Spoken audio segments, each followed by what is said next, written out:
Maksimal yang ada sekarang adalah kabinet bayangan, membayang-bayangi kabinet, nggak ada kualitasnya. Kabinet bayangan, membayang-bayangi kabinet, artinya dia ada di dalam cermin yang sama. Ngapain bayang-bayangi kabinet kalau ada ide yang lebih tinggi dari itu? Kalau mau jadi oposisi, above the system, di atas, jangan di samping, membayang-bayangi. Secara mental itu orang yang kalah. Rocky Gerung udah jadi anteknya Prabowo. Astaga, gila, nggak mampu hadapi saya, itu saya antek. Rocky Gerung dapat rumah dari Prabowo di Sentul. Memang rumah saya 200 meter dari Prabowo, dapat rumah dari Prabowo. Nah saya masuk Sentul lebih dulu dari Prabowo. Ini otaknya di mana nih anak-anak ini? Tolong, dipotis tolong. Saya mau terangkan itu, bagaimana kepicikan itu menghambat kita untuk menghasilkan masa depan bangsa. Ketidakmampuan melihat arah sejarah menyebabkan republik kehilangan arah. Kenapa? Semua oposisi marah ke segala arah. Marah ke segala arah artinya marah tanpa arah. Kalau goblok, bego.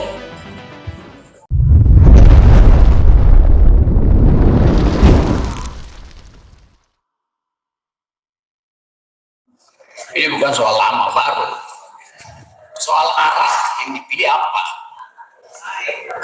Itu arah Indonesia dan masa depan bangsa. Dalam keadaan hari ini, yang lebih penting mempertanyakan siapa yang harus mengarahkan dan demi apa bangsa itu kita pertahankan. Kecengengan ada di mana-mana, ngedumel, ngeyel, frustrasi. Tapi akhirnya berhenti pada kepasrahan. Maksimal yang ada sekarang adalah kabinet bayangan, membayang-bayangi kabinet, nggak ada kualitasnya. Akhirnya kabinet bayangan, membayang-bayangi kabinet, artinya dia ada di dalam cermin yang sama. Gak ada ide. Saya kasih ide, radical break, 90% kabinet dibubarin. Kalau orang, kenapa baru tidak bergabung dengan kabinet bayangan? Loh, gue ingin bubarin kabinet, ngapain bayang-bayangin kabinet? Ini mana otak sih?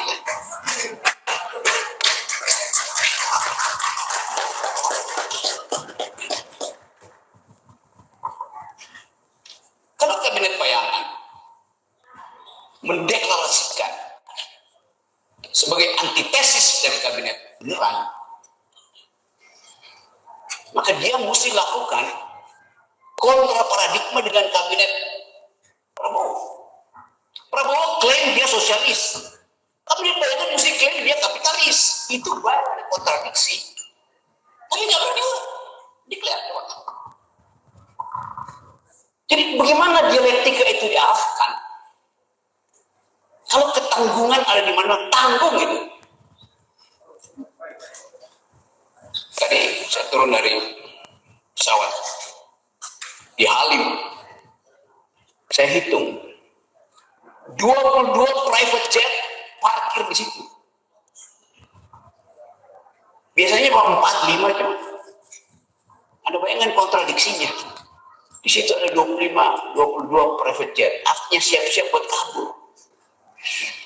Mudah-mudahan nggak ada yang itu. Ada yang siap-siap untuk keluar dari negeri. Ada yang berupaya untuk mengumpul orang, ingin muktamar. Yang mana yang akan menentukan arah republik? Kalau kita frustasi dengan keadaan dan menganggap bahwa rejim ini tidak mampu, ngapain berharap? Bahkan bukan rejimnya yang mungkin tidak mampu, sejarah yang membawa kita pada bentuk republik mungkin sudah gagal. Cari arah baru. Saya kasih arah. Ini republik besar sekali. mengontrol dan memanage sebesar ini, bikin kita frustasi. Kita bukan bikin republik kecil-kecil.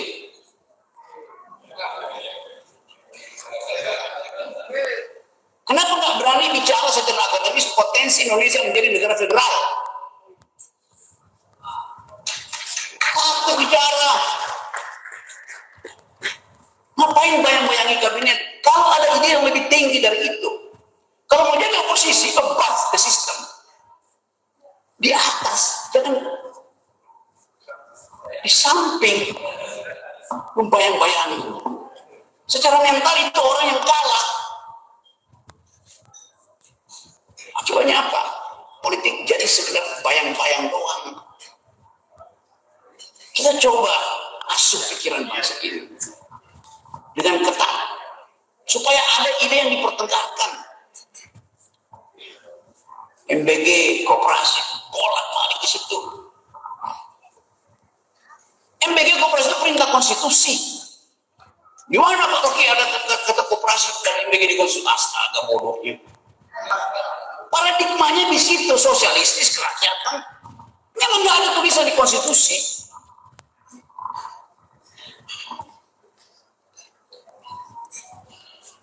IQ kita buruk sekali 78. Itu bertentangan dengan konstitusi. Di mana di konstitusi dibilang IQ 78 bertentangan? Jadi pikiran kita jadi buntu karena tidak mampu berpikir radikal, berpikir maksimal.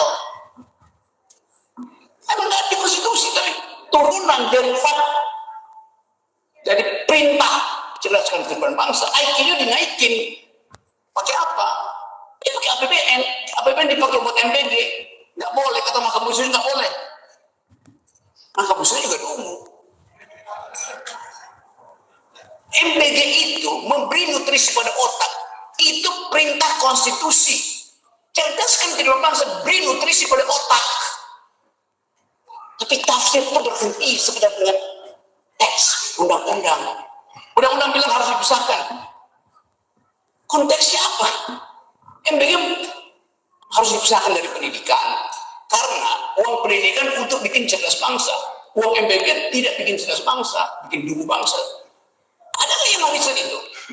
Bahwa IQ 78 akibat kita kekurangan protein di otak sehingga jumlah neuron di lobus frontal kita 2%, yang tumbuh 80%.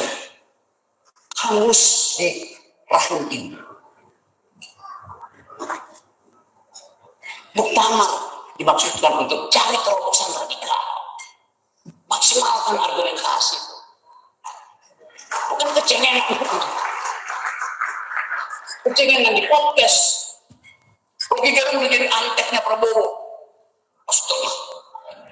Gila. Nggak mampu menghadapi saya. Terus saya antek. Rocky Gerung dapat rumah dari Prabowo. Di Sentul. Memang rumah saya 200 meter dari Prabowo. Dapat rumah dari Prabowo. Nah saya masuk Sentul lebih dulu dari Prabowo. Ini otaknya di mana nih anak-anak ini? Tolong. Ini podcast tolong dari mana-mana.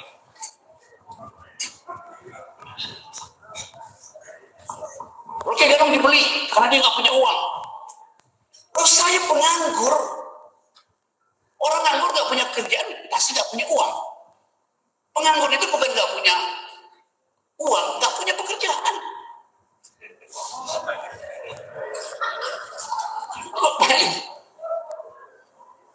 Dari masa lu udah nganggur, kok masih hidup coba? Enggak gue pernah kerja, tapi gue bisa main judol, main saham, dilarang. Saya ini pengangguran, benar-benar.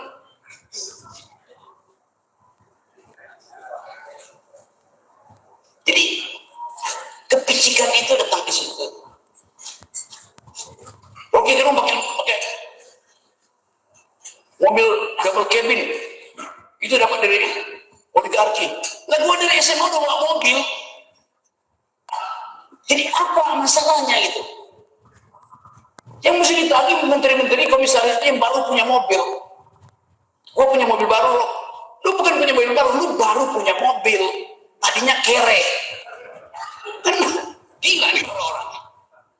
Saya mau terangkan itu, bagaimana kepicikan itu menghambat kita untuk menghasilkan masa depan bangsa. Ketidakmampuan melihat arah sejarah menyebabkan republik ini kehilangan arah. Kenapa? Semua oposisi marah ke segala arah. Marah ke segala arah artinya marah tanpa arah.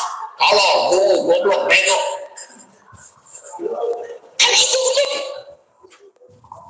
Jadi kita coba pastikan bahwa masa depan itu ditentukan oleh kualitas argumen seseorang. Dan itu yang kita mau dari sekarang.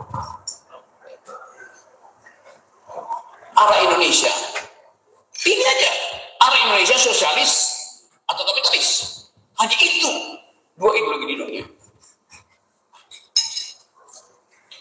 Saya penganut sosialis. Berarti Anda anak buah Prabowo. Boleh penuh sosialis dari Prabowo. Saya anak buah konstitusi. Prabowo juga jadi anak buah konstitusi. Kan gitu lihatnya. Kalau Anda tidak serius sosialis, proklamirkan Anda adalah kapitalis. Anda tidak serius MBG, Anda tidak kooperasi, proklamirkan bahwa Anda setuju free market liberalism. Gak ada debat ideologi. Bayangin coba nih negara-negara. Padahal yang ngomong itu dokter, PhD, profesor. Tapi berat otaknya. Tidak memungkinkan kita panggil dia dalam komunikasi politik yang bermutu. Apalagi isunya, biar gue selesai marah-marah gue. Tapi tadi ada akapela menyanyi dengan penuh kerinduan pada masa depan. Ada optimisme diproduksi lewat laut. Dalam bahasa Latin ada pepatah yang bilang begini, qui bene cantat bis orat. Qui artinya who, bene artinya bagus, dari kata bona fide. Qui bene cantat bis orat. Kantat artinya bernyanyi. Bis orat atau latin orat, orasi atau berdoa itu. Dua. Jadi qui bene cantat bis orat, siapa yang bernyanyi dia berdoa 2 kali. Jadi kalau nanti dia menyanyi sekali lagi, dia udah berdoa 4 kali. Tapi tidak berarti Anda tinggal 1 kali sholat. Lain.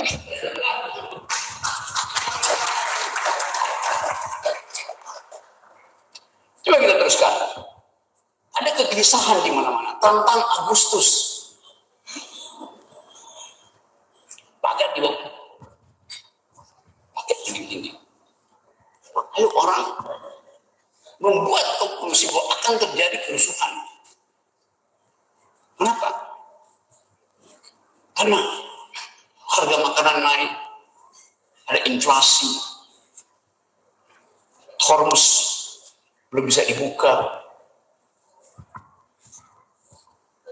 harga rupiah, volatilitasnya berbahaya. Semua itu disodorkan sebagai data statistik.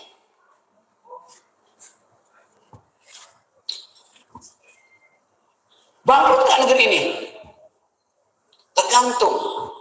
Kalau kita nggak punya uang, tidak punya produksi, ukuran bangkrut itu cuma satu, bisa impor atau enggak. Bagaimana tahunya? Cek Bank Indonesia. Cadangan devisa kita berapa? Bank Indonesia punya cadangan devisa per hari ini 145 miliar US dollar. 145 miliar. Angka itu nggak punya apa-apa. Mau 100 kayak, mau 20, mau 0,3. Kalau negara semacam Singapura, dia bilang enggak 145, saya cuma punya 10 triliun.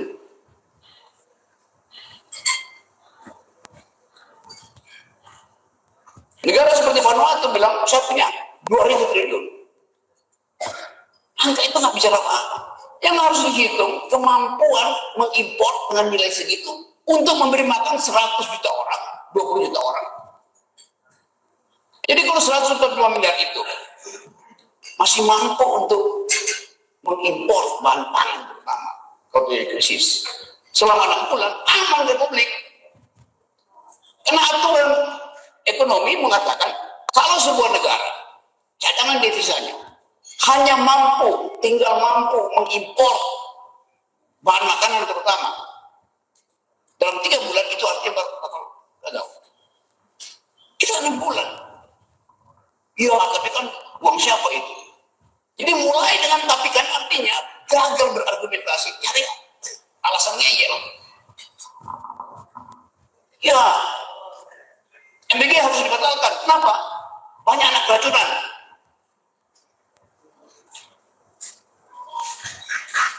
Itu orang yang ngomong gitu, kukunya membusuk karena nggak pernah ganti kaos kaki.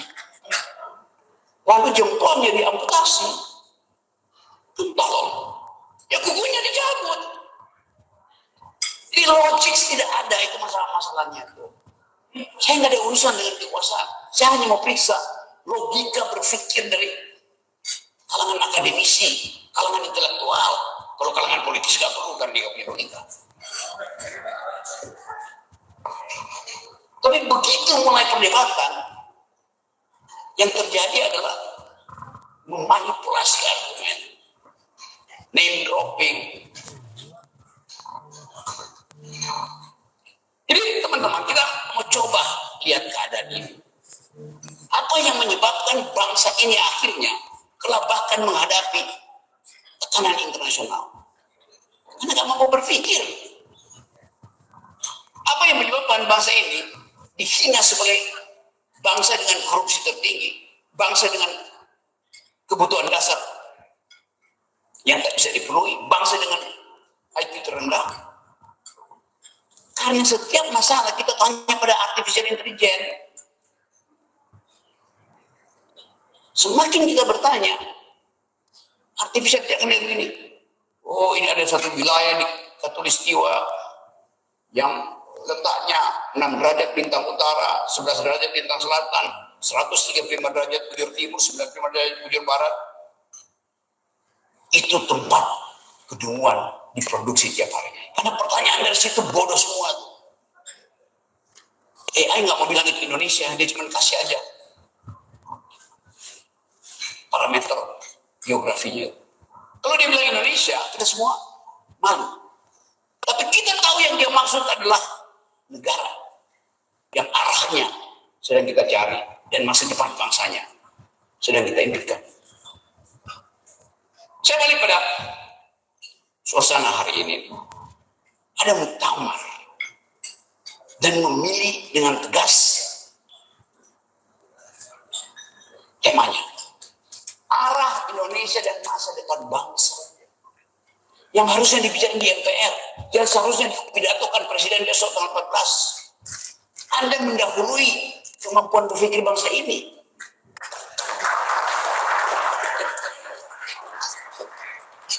Kemarahanmu kamu tuangkan dalam bentuk muktamar. Jadi, after all, this is the community of thought. Kita Indonesia tidak punya komunitas berpikir, tidak punya argumentatif society. Itu yang menyebabkan kita produksi sentimen terus, bukan argumen. Jadi teman-teman semua, kemana arah Indonesia? Timur, tempat matahari terbit. Apa masa depan bangsa? Kita nggak pernah tahu ini bangsa atau bukan. Yang penting apa itu masa depan bangsa. Yang penting arah yang kita pilih akan menentukan masa depan bangsa. Cukup satu aja, arah Indonesia. Saya ingin Indonesia arahnya ke timur, masa depan ada di situ. Indonesia Barat tidak ada masa depan. Korupsi ada di sini, sumber daya ada di timur. Coba kita ajukan satu tesis baru. Republik lelah. DPD didesain untuk mengucapkan produk daerah supaya PAD-nya tidak dicolok oleh pusat.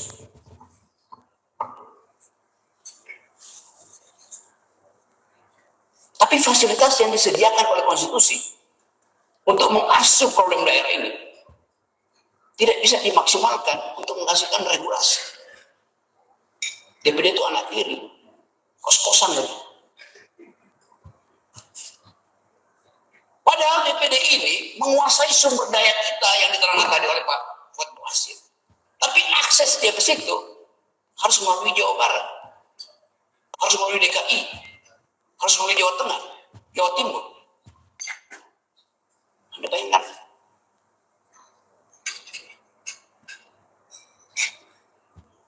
Sumber surplus Indonesia Timur disedot ke Indonesia Barat. Kalau Indonesia Timur marah, dianggap potensi PRRI, potensi RMS, potensi Papua Merdeka. Supaya kita tidak punya kegelisahan dengan Republik, saya ingin ada satu peristiwa semacam muktamar yang coba mendalilkan bentuk baru Republik. Oh, bertentangan dengan konstitusi. Sejarah bisa memanggil ulang kita untuk menerjemahkan apa itu sila ketiga persatuan Indonesia. Persatuan tidak perlu harus dalam bentuk republik. Dalam bentuk persemakmuran bisa, bentuk federalisme bisa.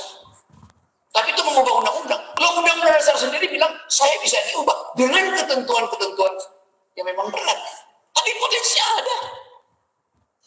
Ini kejujuran berpikir dengan konsekuensi. Risiko itu mesti diambil oleh kalangan intelektual, bukan ngomel, dumel, protes.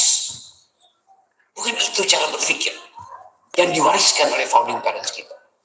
Duel argumen itu intinya, bukan sinis pada orang lain. Jadi ini kesempatan untuk kita pastikan bahwa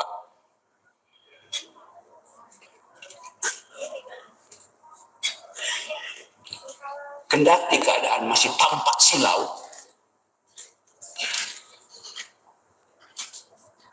tapi lintasan itu harus kita arungi. Tamsil Lindrung.